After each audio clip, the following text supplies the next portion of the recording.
Last month, the Britons voted in favour of a Brexit, a vote to leave the European Union. And already the UK has a new Prime Minister in Theresa May. So it seems like the perfect timing to have a chat with the CEO of the UK-India Business Council, Mr. Richard Heale. Mr. Heale, thank you so much for joining us on BloombergQuint. I'd like to start by asking you, the UK Business Secretary was recently in India and he was obviously in talks with India's Commerce Minister. There's also been reports that the UK and India are actually negotiating a free trade agreement, which is interesting because the EU and India have been trying to do that for a long time and it hasn't really materialized. Do you really think that this would have some sort of an impact on the UK-India trade relationship? Very good question, Ayush. Thank you very much for inviting me. I think that one has to look in the context of the UK-India trade relation as it is at the present moment, which is very strong. I mean, UK is the third largest investor in India, FDI. India is the third largest investor in the UK. And why those flows there in place? It's because from a business point of view, from a commercial point of view, it makes sense for UK companies to come to India and for India companies to go to the UK. Will that change in the new environment? That is a question that I think one has to look at. And there's not a simple answer. There's not a simple answer for the first reason is because different companies invest in countries for different reasons. For instance, if you look at the UK, 48% of Indian companies investing in the UK do it for UK-specific reasons, and only 14% do it for EU-specific reasons. So there are lots of dynamics that one has to take into account as far as going forward from the vote on the 23rd of June. That having been said, it introduces uncertainty, and businesses don't like to operate in uncertainty. As you rightly said, there's been discussions at a ministerial level already about the possibility of looking at an FTA agreement between the UK and India. You say, there has been a kind of track record of historically these FTAs have taken a long time to be negotiated, and the EU-India FTA agreement is certainly a good example of that. But then I would also point out that the EU-India FTA agreement is one country, India, negotiating with 28 countries on the other side. So that in itself causes complications.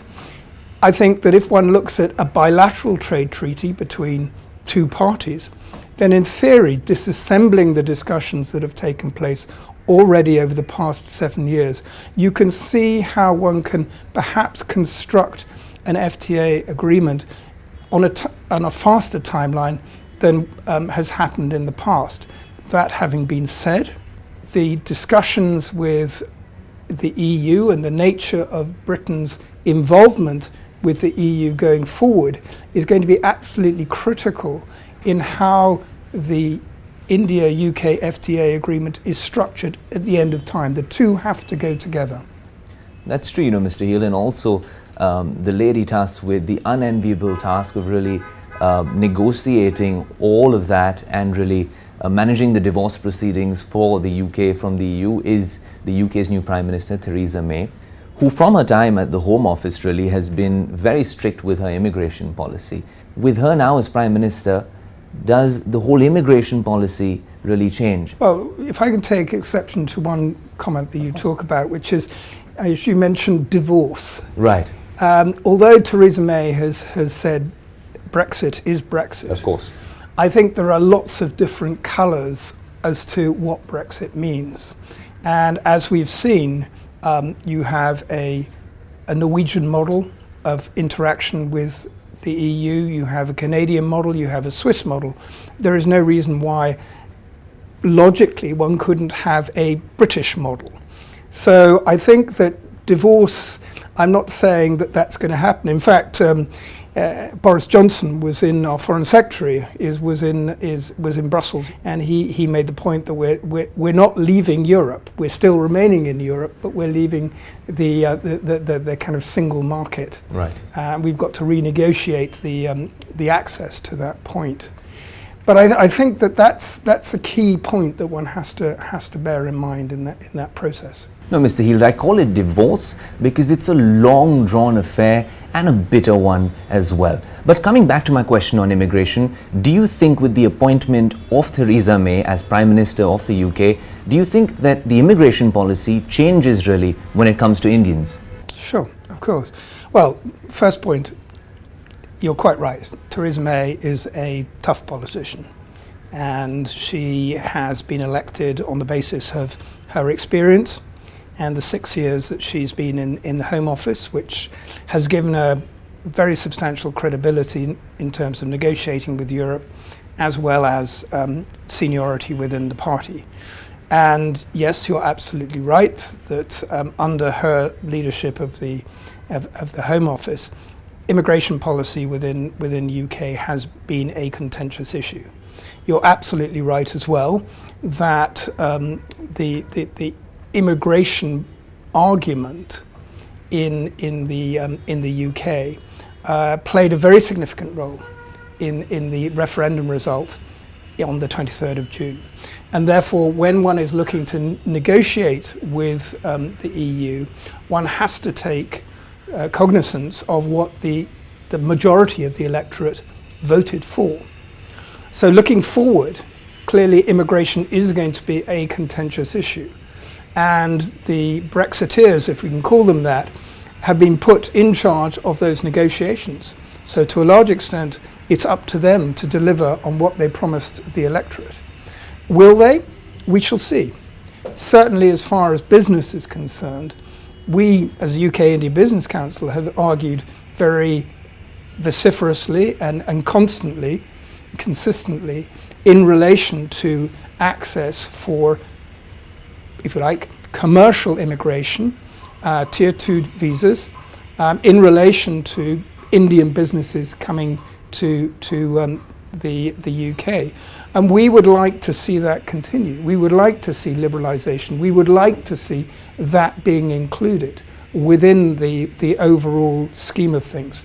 And maybe that's part and parcel of trade agreement talks that happen between the UK and India. So I think it's a very complicated picture, and we will not know that until the Article 50 is triggered, whenever that is, and 2 years thereafter. Mr. Heald, you also mentioned how India is the third largest source of FDI in the UK, and there's nearly 800 Indian companies in the UK generating, I think, more than 26 billion pounds of turnover each year. These are really fast-growing Indian companies. So I'd also imagine that now that the Britons have voted to exit the EU, a lot of these companies would be reassessing and rethinking their European strategy altogether. Is that a concern? Well, again, I come back to the point that 14% of your 800 companies are in the UK, located in the UK, for EU-specific reasons. 48% of the 800 companies are there for UK-specific reasons. And that may be access to upstream technology, access to patent box protection, pharmaceuticals, electronics, all the high-end sort of technology that India needs in order to make its own industry here sustainable. And therefore, I think that one has to look through the numbers to actually understand what people are investing in the UK for. We've spoken to a number of Indian companies who are located in the UK. A number of them see no difference whatsoever in their operating environment. Indeed, some of them think that it will be a benefit to them. And we see increase in investment occurring, maybe at a slower rate, but certainly increase in investment occurring over the next few months and years. And that's what we're working towards. Nothing has changed in terms of the operating environment. Indeed, if you look at some of the statements that have come out from the UK government as to how they're going to approach developing the business-friendly environment within the UK post-Brexit, then you'll see that they're talking about looking at increasing stimuli, decreasing corporation tax to 15%. All these are indications that they recognise what the issues are going to be, and they want to make the business-friendly environment of the UK more friendlier still. Mr. Eel, moving on to two UK-based companies with an Indian connection. Vodafone and Kane are the two major arbitration battles that India has been fighting. In fact, those matters have actually reached the International Court of Justice. Do you think that we are close to reaching any sort of resolution in either of those two cases? I would hope so. I would hope so. Clearly, as you say, they're in international arbitration at the moment. The understanding is that the arbitration process will continue, and hopefully within a year or so we will have some form of resolution. The arbitration is binding, and therefore the decision of the arbitrators is binding on both parties, and we will have to see how that comes through. Clearly, this has been a process that has been difficult for the companies themselves, but it has also been difficult for India. International investors have focused on this issue of retrospective taxation, despite the fact that the situation in Vodafone is different from the situation with Can, but they've been classified as the same sort of problems. But nonetheless, it has been a major disturbance, I think, to the focus on what is a hugely positive growth story for India. And that has been very disappointing. And moving on to another contentious issue, Mr. Heel, is the one on Tata Steel.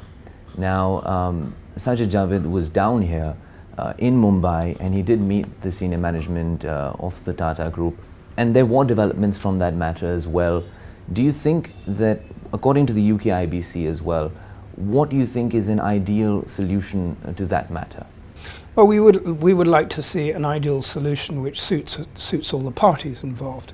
There has been a lot of engagement by the UK government in this process, as you said, and Sajid Javid has moved to other responsibilities. But the new Secretary of State who's coming in will be focusing on this issue as well.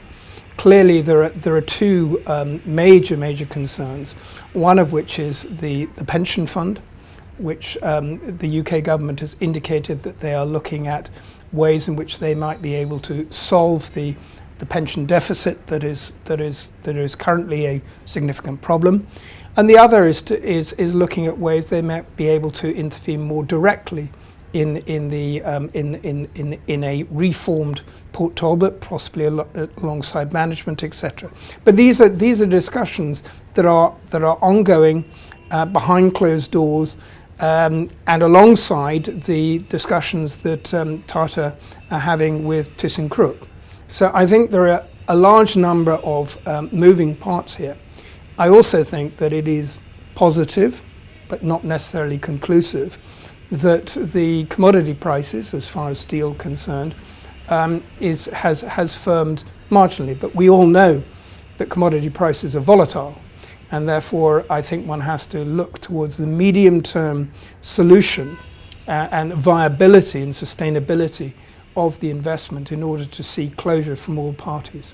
Mr. Heel, it's really interesting because these are interesting times, considering the Brexit in the UK and in India. For the last couple of years, we've had a new government, which has introduced a slew of measures really to improve the ease of doing business in India, be it the arbitration law, be it the commercial courts law, or even the bankruptcy law.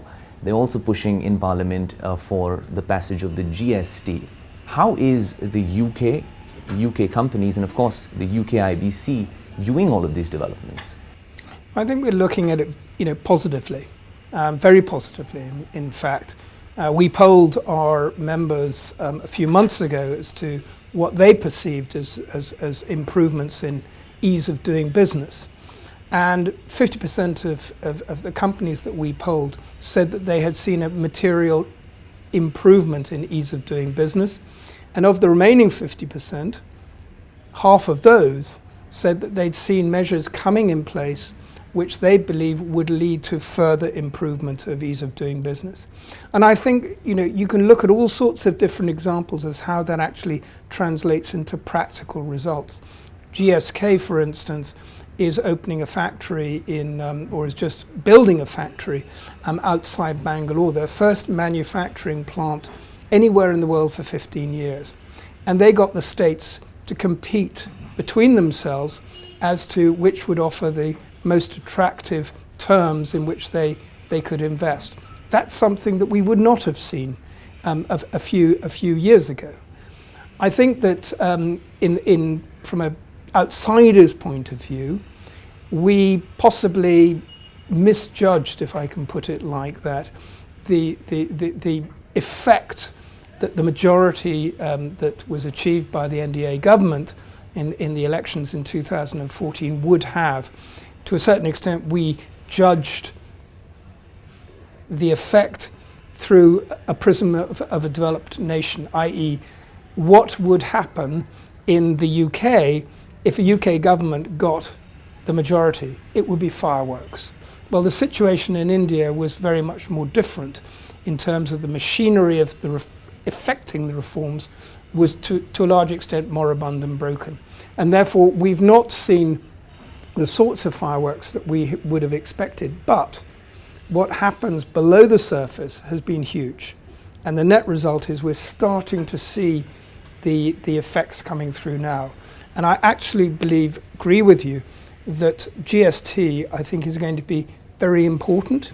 Important on the one hand because of the effect it will have in terms of ease of doing business within India, but also equally important is going to be the momentum it creates in terms of the agenda of the government in terms of driving business and efficiency forward. And those two things, I think, are going to be absolutely fundamental. Thank you so much, Mr. Heal, for joining us on BloombergQuint. Thank you.